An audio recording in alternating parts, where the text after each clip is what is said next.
What if you were told that just like the World Wide Web that we use to communicate, trees in the forests communicate with each other through a wood wide web?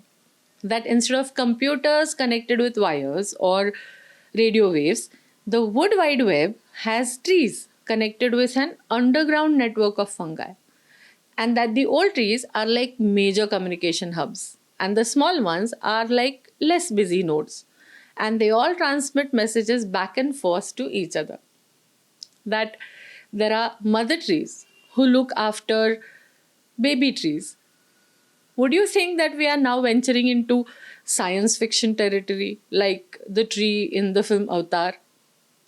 No, I'm talking about pure science. In fact, I'm talking about the research that was the inspiration behind the Tree of Souls in the film Avatar.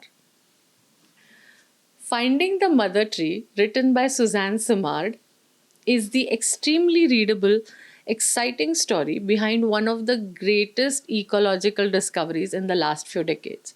The author is the scientist herself. Let's switch on the reading lamp.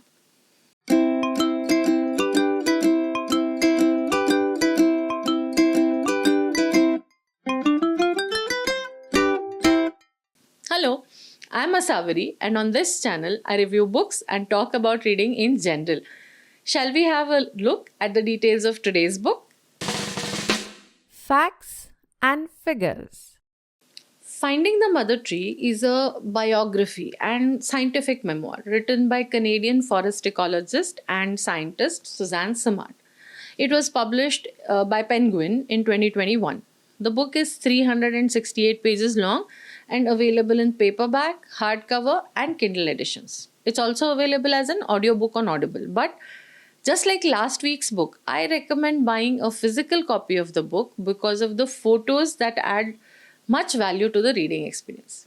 Now let's talk about the actual contents of the book. But as you know, no spoilers, no worry. Just The cover story. Suzanne Simard was born into a logging family. For generations, her family had cut down trees to earn a living. Suzanne Simard herself worked for a logging company as a silviculturist. A silviculturist is a professional who manages the growth, health, and composition of forests and woodlands, especially for timber production. She was responsible for marking off areas of forests for cutting based on what would bring in the most profit. It was also her job to write the replanting prescriptions because logging companies had to replace the trees that they had cut down. The companies preferred to replace the trees with fast growing and profitable trees like firs and pines. But Simard realized that plantations looked nothing like what had been there before. The replanted forests were not the same as the forest that had been cut down. Even the government adopted a policy of free to grow plantations where all other neighboring plants, including native ones, were gotten rid of by spraying herbicides or cutting them down so that the firs and pines would be free to grow without competition from non conifer plants. After her job at the logging company came to an end, Suzanne Simard began working as a research scientist at the British Columbia Ministry of Forests. As she worked in the field, she began to see that only planting one or two species disturbs the balance of a healthy forest ecosystem. Removing other tree species did not promote the expected growth in the replanted trees. Instead, they became weaker, more prone to insect attacks, and depleted the soil of nutrients and water and led to soil erosion. In order to better understand what she was seeing, Suzanne Simard decided to go back to graduate school. For her PhD thesis, she started studying the interactions between different tree species. And she found that instead of competing, the different tree species were actually cooperating with each other. In 1997, Suzanne Simard's research was on the cover of Nature, the highly respected scientific journal. She then began teaching at the University of British Columbia, where her research continued and continues even today. Her most important discovery is that there is a huge underground network of fungi that connects trees of the same as well as different species within the forest. Through this network, the trees exchange carbon, water, nutrients, and defense signals, and it is a two-way communication. Like in summer, birds sends carbon to fir, and in spring and fall, fir sends carbon to birds. When a fir tree is injured by insects or otherwise, it sends stress signals to nearby plant, even pines, within 24 hours. But where the book gets its title from is the discovery that the oldest and largest trees in the forest are like central hubs of these networks. These old trees nurture the young seedlings around them, providing them with carbon, nutrients, and water through the network until they make enough leaves to survive on their own. And the trees even have kin recognition, which means a mother tree can recognize which baby trees came from her and send more carbon to them than the unrelated baby trees. Like a human mom passing an extra sweet to her kid. There were numerous places in the book that had my jaw dropping.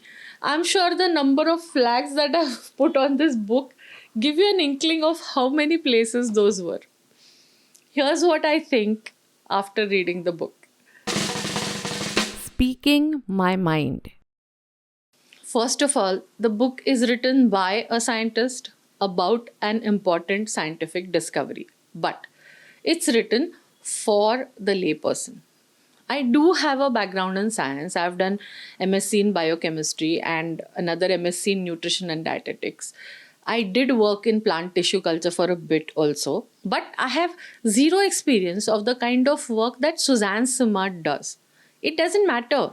She writes in a way that everybody can understand, and she does it without talking down to us.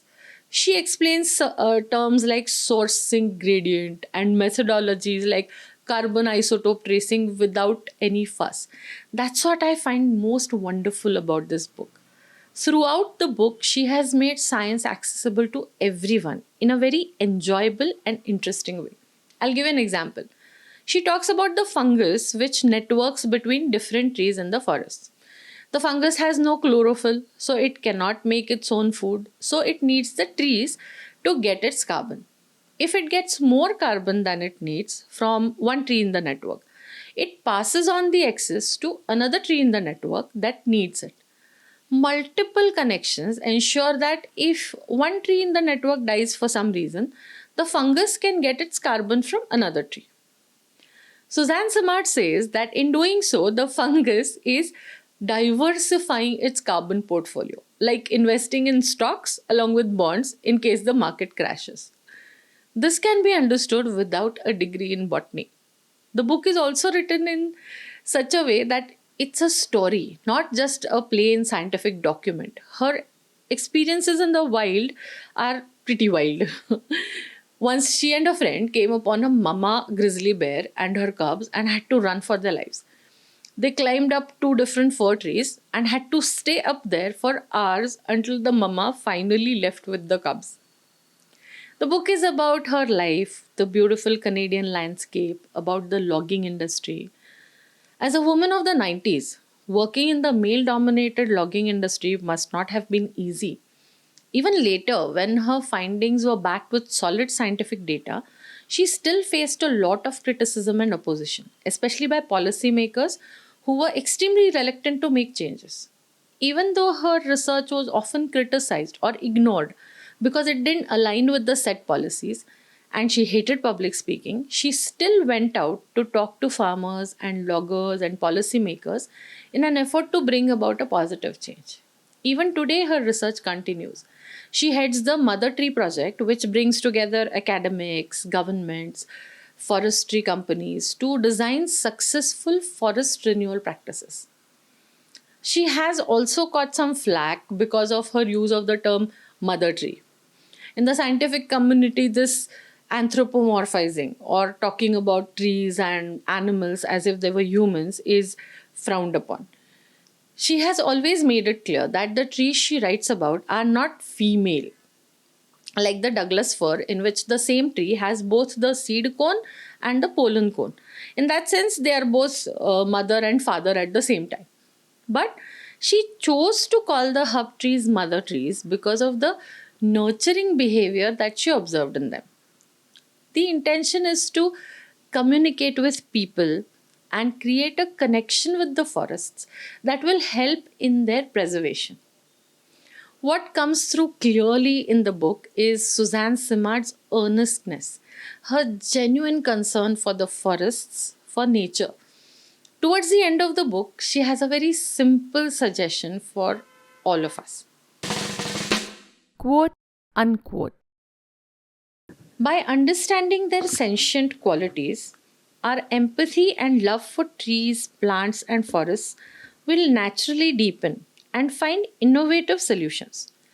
Turning to the intelligence of nature itself is the key. It's up to each and every one of us. Connect with plants you can call your own. If you're in a city, set a pot on your balcony.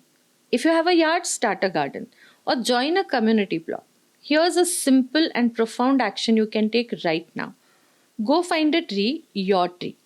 Imagine linking into her network, connecting to other trees nearby. Open your senses. Now let's find out the LINEDSCAPE rating of today's book. LINEDSCAPE Rating. LINEDSCAPE is an acronym for the 10-factor book rating system that I have devised. You can find a link up there or in the description to a video that explains how it works. You can check that out.